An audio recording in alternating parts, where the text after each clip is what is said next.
but I still think it's heavily TA favored.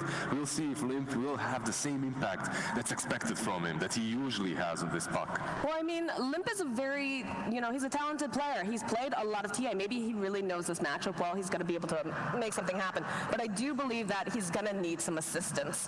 As the top lane, 33, getting harassed a little bit, just slowing down. He does have that region on him, no problem.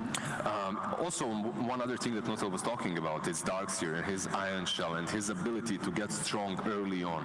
It looks like they will tri-lane him on top, but this should be fine for 3-3. As he's still on the safe lane, he should find the experience necessary, and later on he can scale super well. Let's see. There's so much harass in this lane, Lizard. They slowed him down, they shackled him up, and that's going to be the first blood going over to the side of EG. He was a little bit too eager there to get the creeps were really close to the tower, so he thought that he might be able to get there to get a couple of extra right clicks, and he instantly falls to the tree and Rasta. These two heroes, by the way, are the hardest right clickers on level 1 in the game. You can't really disrespect them and move into their range like that. Yeah, I'm pretty sure. Who was it on the panel the other day who was saying that you get tree +1, run it as a tri-lane. It is just absolutely brutal to have to deal with. It's unstoppable. That's one of the reasons why Alliance is actually dodging it. That's the reason why Darkseer is on the top lane. But we talked a lot about the Darkseer. Ramses on this Timber, so I think can pose a significant threat to Alliance as well, especially the way he's played. He's on the safe lane, and he will have a lot of farm early on. And I think that was the problem in one of the other games yesterday, right? When they were playing up against, what was it, IG? They were playing yesterday, but the issue became that Ramses just got so big. He got so big, so powerful, they weren't able to do anything about his laning stage, and he just started to run over that lane. Ramses, they are tri-laning him. We do say this, and as we start seeing him get chased around in the trees, but that cute toss back, though, right to Fata. He's just going to have to TP out. Does he have it, though? Oh, no, he doesn't. Ramsey's going to get taken down. That's very unfortunate that he tried to TP away while the tower was hitting him. Maybe if he was level 3 there, that's pretty much why he died. If you're Timbersaw, you need to get that level 3 as soon as possible. That's why he greeded out, and in the end, that's why he died. But one thing that's really surprising me so far is that Limp is doubling EG.Abed CS on this mid lane. I told you. I mean, Limp, he's played both of these players, right, have played plenty of mid matchups, a lot of TA, but Limp is very experienced with it, and he's probably able to, compensate. I'm just surprised, honestly, considering Buck was picked in the first phase and still sent mid, got countered by the TA, and is still dominating. This isn't merely winning, he's dominating mid lane. He's forcing EG.Abed to go to the jungle and farm. He heard your comment about you ragging on him for being #1 in NA for mid. He's proving you wrong, Lizard. Well, he's doing a really good job so far. 3-3 as well, forced to the jungle. I mean, you can't really do anything else. You're playing versus Shadow Shaman and 3, and you have to do this. But the problem is when you do that, you free up the map. You open up those rotations from the tree. The throw he was hoping for over in that mid lane. I do like how you are seeing a very active Tiny, though, as they're trying to kind of deal with the fact that 33 just pushed out of that lane pretty much completely. I think we'll be seeing a lot more action in the other lanes, but are you concerned that the top lane's just completely free now? Every time you see position 4s rotating around, there are consequences on the side lanes, and right now, Hands can rotate at mid instantly. Ramses gets a lot of space on that bottom lane. That's the thing. Tossed up into the air. Crit sitting pretty low. Do they have the final hit? Fata trying right around the corner. Frost shield comes out. Hanskin gets himself the kill. They get an easy kill there, and you can see Hanskin rotating towards mid now. Also, Fly had to rotate. I don't know if he had to rotate bottom, but he did, and now he's kind of stuck there. I think it was much better for him to mess with Puck around that mid lane, but then again, maybe he can help out Ramses a little bit. It feels like a lot of, hold that thought as TA, and we're in the mid lane. Crit's there to back up. Keep them off of his Templar Assassin. I feel like heroes like Puck and like Timbersaw, they're very dependent on getting those levels. And when you start putting more heroes into their lane, does that start to detract from their value, or does it not matter if you're still finding kills and putting that pressure down, like in this case? Ramses? Yeah, open wounds. Doesn't have that Timber chain. He's trying to break over into the tree line, uses that Q. Slow down so much that Frost Blast comes out from Fata, and they find a kill. Yeah, Fata comes to your lane with 9 mangoes, you just need to go away. That's the best play versus Fata's Lich, because it's been, I think it was Kyle that called him the best Lich player out there. I don't know how good you have to be the best Lich player out there as the hero. Rude, Lizard. Come on now. Look, Fateh is super talented. He's much more talented than to be called a Lich player. That's my... All right, fair enough. He's got very good positioning, though. That's one thing that you can say about Fateh's Lich, and that is very important that you don't get caught out. And very good RNG on his chain frost. Oh my god, yeah, those chain frosts earlier.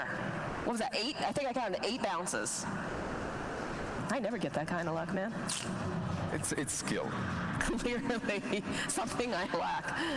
Middle lane, though, you can see Limp still just playing along here, isn't very far behind at all. You can see the Tiny applying pressure, even when he just moves like that, in sight, in vision. Even when he's out of vision for that TA, he has to be careful not to be around the puck way too much. Especially when Limp gets that level 6, because there's an opportunity for them to break the Dream Coil. You can see some movement over there in that mid lane, people getting into position. You see Limp trying to fight over here with the tree. He's got the living armor on. Nah, man, just to get that illusion rune, though, despite Fly's best efforts. I feel like it's a bit counterintuitive to have a Timbersaw and a tree on your team, right? Especially in the bottom lane where you're hoping maybe you can move around, use that tree walking to your advantage, and then Ramses just cuts down all your trees. It's usually, you don't usually cut down all the trees, right, with the Timbersaw. Right. If you're playing against the tree and that's your option, but when you play with one, you can kind of play around it. It doesn't have to mean that you're going to cut all the trees. Yeah, I've had horrible experiences with that. Dream Coil use in the mid lane, though, the jump forward, Limp getting a kill on Abed. This is such a good play. Oh, in the top lane, too, they find a kill on Hanskin. They found a kill on Hanskin, but look, Moxie, if he wasn't showing on the top lane, if he wasn't trying to make this move on top, Abed wouldn't die, because he wouldn't feel as safe to go on the enemy side of the map, That's on true. the enemy side of the river. 33, you can see Illusory Orb coming out. Limp, they find a kill over onto Crit, and now the Treant can't get away from the tower fast enough. He will also fall. Sadly for them, they do not manage to deny that tower, but then again, they do get 2 kills. Limp is doing a lot of work again, and he's just shining on his hero once more. Absolutely. I mean, a lot of people were like, oh gosh, getting countered by the TA, but he's really held his own. And then some, I believe, honestly. Bottom lane, Nico baby, just getting bullied here by Ramses. This is what a Timbersaw does. I'm just interested at these 2 offlaners, Ramses and 3-3. Which one of them will come online faster? Obviously, Ramses is already pressuring the bottom lane. I don't think these 2 heroes can mess with him any longer. They killed him around that level 4, but from this moment onwards, he can already die the tier 1. And that's one thing that Alliance really do lack. That's that burst damage to take down the Timbersaw later on when he gets 1 or 2 items. That is going to become a problem for sure. But for now, Ramsey's just gonna, take a couple hits to the towers, keep that reactive up. Crit grabbing himself the haste rune, snaking his way over, maybe to Limp. There he is, just zooming on in the Hex plus the Shackles, and that's a very dead puck. As they find the kill onto Ramses in the bottom lane. Yeah, there you go. That's what they were talking about. The Darksteel rotating bottom, giving them those shields. You don't care about the armor. You don't care about Timbersaw's reactive armor. You don't care about Treant's armor when you have a Darksteel on your side. So that's a really, really good reaction pick from Alliance. So, you were asking which one of these offlaners comes online quicker. Which one is more value, though, to have them start gaining up those levels, would you say? I think it's very similar, but Ramses, he naturally grows stronger when you give him that safe lane. Right. The only thing for EG that's really good is the fact that even though they safe laned Ramses, Drow was not contested on the top lane, and you can see Drow on top of the network charts. It definitely gives her a nice start off, and one of those heroes that really does shine if she can get the advantage. I love Nico Baby's item build as well. He wasn't contested at all in the laning stage. There are multiple ways to start the Lifestealer. With Chainmail, with Gloves of Attack, or with Maelstrom. Usually you start with Chainmail if you're contested and you build into Phase Boots, then Maelstrom. But in a game such as this one, going first Maelstrom is really good, especially versus the Timbersaw as well. Yeah, it does give you that magic proc on it, and then on top of that, I think What did they say? They said it's basically like a better Mask of Madness sort of thing because you're able to farm, able to fight. That's Midas. It's a better Midas right now because Midas is just way too expensive and isn't really great to pick up. Maelstrom gives you more damage, you have more attack speed naturally from the rework of Feast, and then you farm faster. So and you're able to scrap earlier, which I think is a really big deal right now with this current meta. There's a chain frost. Are we going to get lucky on some of these bounces? It's looking pretty nice. Ramses now is going to get held in place, has that Dream Coil, and they've got the tree over on the side, and they're trying to run. Oh, no, 33. He's all caught up. He's going to get taken down as now Ramses has to Timber Chain himself away. And they're thinking about going back in, possibly. Everybody's standing nearby. They've got the wave. They need to back out. They're backing out. They're going top perhaps to take the outpost and bounty runes after failing that attack. I actually believed in them because they had the Darkseer, they had the Iron Shells, but he got deleted so fast by the Drow Ranger that he couldn't really contribute. Also, Ramses already has 4 levels in reactive armor. He's super beefy. With 1 bracer and raindrop, you can't expect to take him down unless you invest everything into that. Well, that's kind of the scary thing, right? Is he had such an incredible laning phase, just left completely alone, that he's showing up to these fights, and it's much more difficult. This is the second game of the tournament that I'm seeing Blink Dagger rushed on the TA, and I completely agree with it.